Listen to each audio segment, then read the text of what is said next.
the Torah's commandment of Kedoshim Tzniyus, there's a very interesting phrase that is easy to miss when the Torah commands us to be holy. In Pasuk Beis it says, at the very beginning of Parshas Kedoshim, it says, Daber el kol adas b'nei Yisrael, ve'amarta alehem kedoshim tihiyu. Speak to the entire assembly of B'nai Yisrael, and say to them, you shall be holy. Now, the thing that Rashi is bothered with is, that's normally not the standard preface to a mitzvah. The standard preface to a mitzvah is Vayidaber Hashem el Moshe lemor. God spoke to Moshe saying, and then God launches into the mitzvah. Over here, God makes a point of saying, speak to the assembly, the entire assembly of the Jewish people, when you tell them the following, be holy. And Rashi therefore concludes, Melamed shenemra parshazu behakel. This teaches us that this mitzvah was said on a mass assembly basis. Mitnei sharov gufei Torah tluyin ba. And why? Why is this different? Because the majority of the underpinnings of all of the Torah are based on this ideal of being holy. And that's why you got to get everyone together. Now, if that's the reason why everyone had to come together for this particular commandment, what does that imply about all other commandments? So there's two ways of looking at it. If you look at the Sifsei Chachamim, which is not on your page, he offers both possibilities. The Or HaChaim offers one possibility. And basically the question is like this. Were the mitzvahs given to separate little enclaves of different people, like you go to this tribe or this family and then teach it again, teach it again, teach it again, teach it again? Or perhaps the difference over here is, whereas in other instances only the men are assembling and then they transmit it in turn to their wives and children. But over here, Hashem is deliberately saying, no, I want men, women, and children to be present when you hear this commandment. And that is the approach that the Or HaChaim takes, the approach that the Sifsei Chachamim takes, that what was different here is that whereas normally by other assemblies for the purpose of receiving the commandments, it was only the men who came, heard it from other men, and they went home to their respective families and related it to their wives and children. But in this instance, Hashem says, no, men, women, and children, everyone together. Now,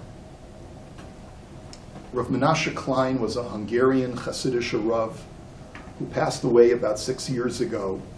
But he wrote a brilliant set of svarim called Mishnah Halachot, which deal with halachic responsa. Very, very highly regarded posek. Lived in Borough Park for most of his life, but made many trips to Eretz Yisrael.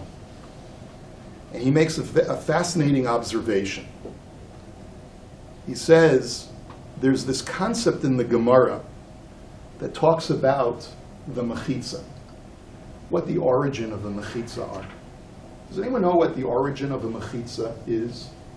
Where does the law from making a mechitza in a shul to segregate men and women, where does that come from? Was it Hakel when the Israel used to go? No, it wasn't. No, it's not Hakel. It's not Hakel. There's no reference point in the Torah to even suggest that the men and women had to be separate from each other. At least not that I'm aware of. But in the temple, it was a different place for women. In the Beis HaMikdash. Yes, that is correct. In the Beis HaMikdash, there was Ezra's Nashim, wasn't it? In the Beis HaMikdash, there was something called the Ezra's Nashim. And this, as far as we know, only existed in the second temple, but did not exist in the first temple. And not only that, but it did not exist for the entire span of the second temple, this segregation between men and women, but it only existed in the latter years of the second temple period. Originally, men and women were all together, and at some point in the evolution of the second temple period, the rabbis made a decision to create a balcony for women to assemble while the men were on the ground floor. And that's why that outer chamber of the temple is called the Ezrat Nashim, because that's where women were permitted to be as well as men. But the women were on the balcony. This is found in Maseches Sukkah, and Rav Klein states as follows. He says, "Uvi'iyuni ba'omri chen laparshas Kedoshim daber kol adas b'nei Yisrael v'amarta aleihem." He says, Rav Menashe Klein quotes our pasuk, and he quotes the Rashi. "Uvarashi parsha zu b'hakel nemra." He says this parsha was stated with a great assembly. "Uva'orachayim hiksha ma bein parsha zu l'shar parshiot." And umalas kavod gedulas olach kefi darko b'kodesh v'gam ani a'aneh chelki b'siyata dishmaya. He says that Orach Chaim has a long exposition on this, but I'm going to offer my own. He says it's based on the Gemara in Sukkah, Daf Nun Aleph. B'motzoi Yom Tov Harishon Shel Chag Yordu le'ezras nashim u'mesaknin sham tikun gadol. That on Motzoi, the first day of Yom Tov after the first day of Yom Tov of Sukkot, we all know that the great celebration in the temple was called the Simchas Beis HaShoeva, where the whole Jewish community came to the temple to see the celebration that was going on. And it says in the Mishnah over there that they did a tikkun gadol. They did a great rectification. And the Gemara asks, what was the great rectification that took place there?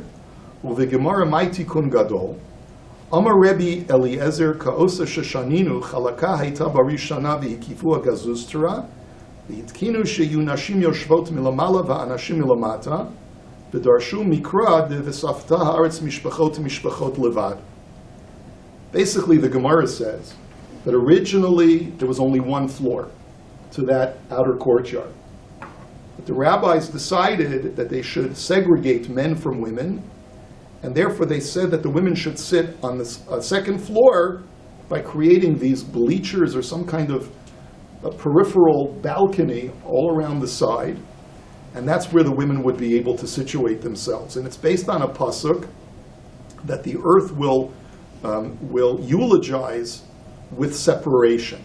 Pirish Rashi kra ashkachu v'dor shetzorach lahavdil anoshim minoshim v'lasot gader b'Yisrael shelo yavo'u lidei kilkul. And Rashi says this is the source text from the prophets to tell me that you need to separate men and women lest they come to some kind of inappropriate frivolity. And he goes on in this point, but we're just skipping a few lines. He says, "Uvabir hagra midos hanal piresh barishana b'mikdash rishon lo haya davar boleit min hakotel uv'mikdash sheni shayu yireim min hayetzer hara asu kitzutzara kidei shiyu sham nashim ayin sham." The Vilna Gaon even makes a point in his Mishnah commentary to Masechet Midot, which talks about this balcony. He says that this did not exist in the first temple. It was only at some point in the second temple history where the Jews were worried about their Yetzer Hara that they created this balcony. And of course, this really begs the obvious question, which is, why weren't they worried about the Yetzer Hara in the first temple?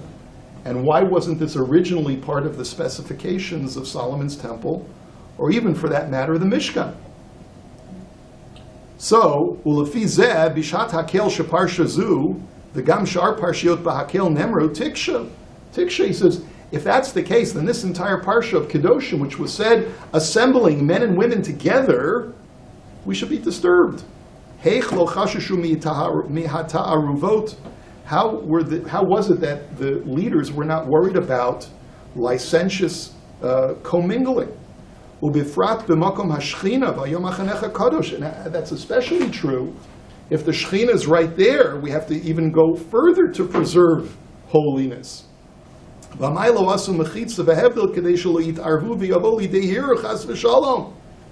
didn't they make a big mechitza, heavy-duty mechitza, to divide so that people would not come to evil thoughts?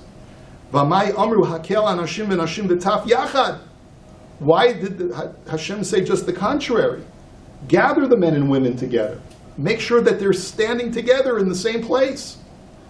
B'tzorech lomar, we have to conclude, b'makom hashchina ein shilton liyetzer hara, that wherever the divine presence is resting, the Yetzer Hara does not prevail, does not dominate.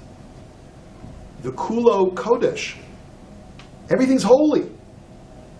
In other words, when you're immersed in holiness, you don't have a yetzer hara. V'lochein b'vinyan hamikdash k'tiv, vayavo ha'anashim al hanashim. That's why if you look in Parshas Vayakel, and it talks about how the people donated their materials to the Mishkan construction, it says the men came together with the women. There was no segregation. Why? There was no concern because it was kulo kadosh.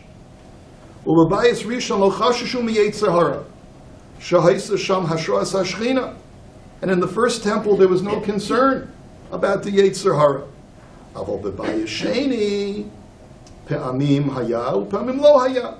But in the second temple, things were starting to weaken. Sometimes there was Shechina there, sometimes there wasn't Shechina there.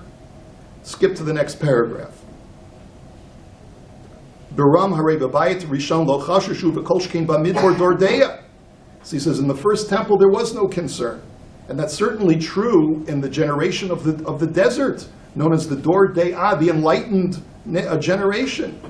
Ve'etzel Moshe yira milta zutratihi ushchina medaberet mitoch grono shel Moshe ein chashash miyetzer hara v'leka chashash ta'arovet. There's no concern whatsoever about the commingling of the genders. V'lachein ka'amar kedoshim tiyu ki kadosh ani Hashem Elokeichem. That's what Hashem is telling them. You will be holy, not you shall be holy, but as long as you stick with me, says Hashem, as long as you stay within my inner sanctum of sanctity, of the Shekhinah, you have nothing to fear. You don't have to worry about your Yetzer Hara. And therefore, at the end of the Parsha, it doesn't say just Kedoshim Tihiyu, it says Vihit Kadishtem Vihitem Kedoshim. This is when you go outside of the confines of the inner sanctum, then you have to be more concerned about creating sanctity.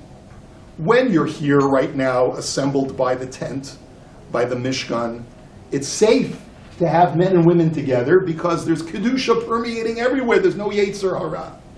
But the further away you go from that Shekhinah presence, the more you have to be concerned that you're going to be dominated by your Yetzer Hara. And that is the reason why Hashem Dafka wanted the Jews to be gathered together. He wanted to show them that as long as you stay attached to the Shekhinah, the more attached to sanctity you are, the less you have to be concerned about Yetzer Hara. That was the lesson inherent within the commandment to assemble men and women together. So I want to just share something very briefly. It's just a very brief social commentary, and you can take it for what it is. I'm fascinated by something that's going on today, and I just shared with you it's open-ended sharing. I'm not passing judgment one way or the other.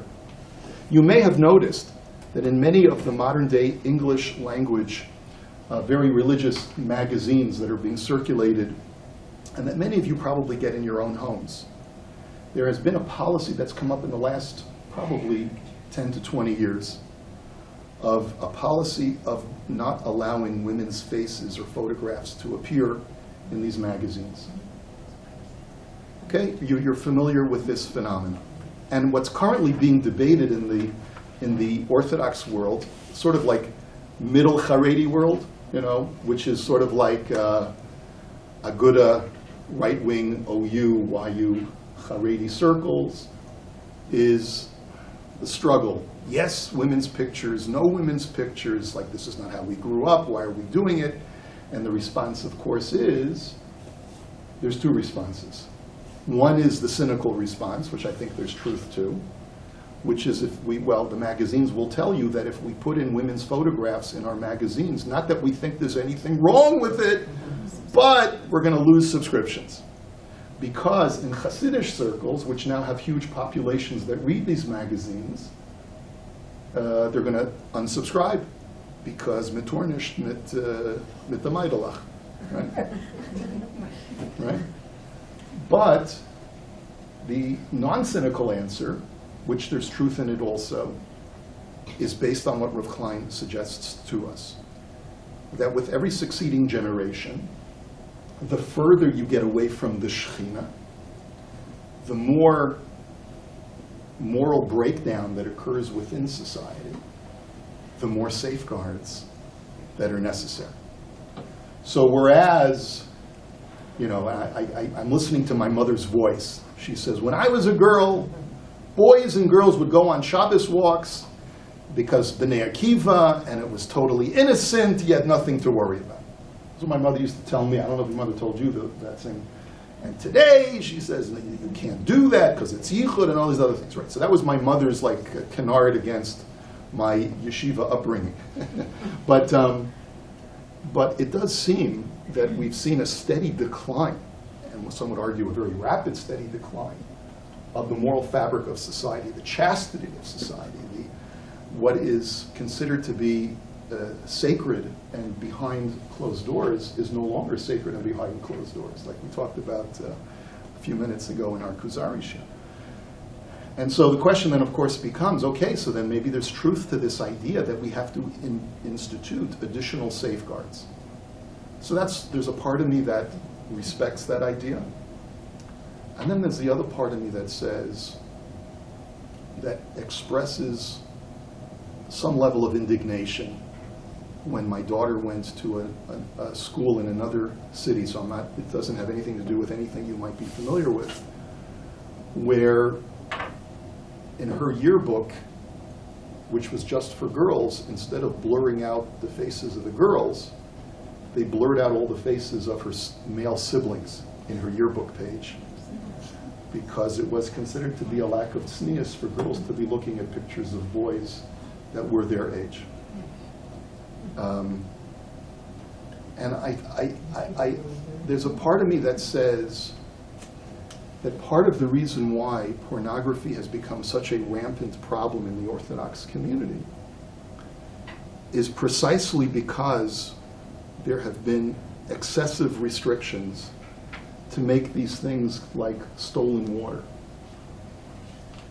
And the reason why, and I'll just go one step further, the reason why that there's latent misogyny within certain pockets of the Orthodox world is because women have been consigned to the back room.